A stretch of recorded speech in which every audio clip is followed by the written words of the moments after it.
If you use an iPhone, there is a new update that you need to run on your device right away. iOS 26.4.1.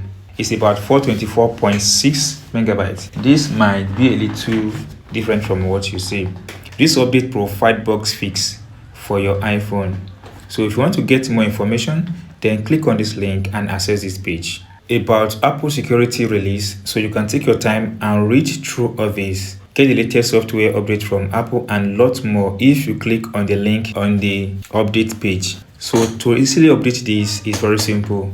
Tap on update now or tonight. So I'll tap on update now. Then provide your password to have access to this page. Then you can see that the update is ongoing and it's very small size. So just wait for it to update. And once the update is completed, your device will restart, thereby fixing the bugs that might come or fixing the bugs that you might be experiencing on your iPhone. So that's all, guys. If you enjoy what I've explained on how to update your iPhone to iOS 26.4.1, then do subscribe and share this with your friends so that they enjoy what you've just enjoyed.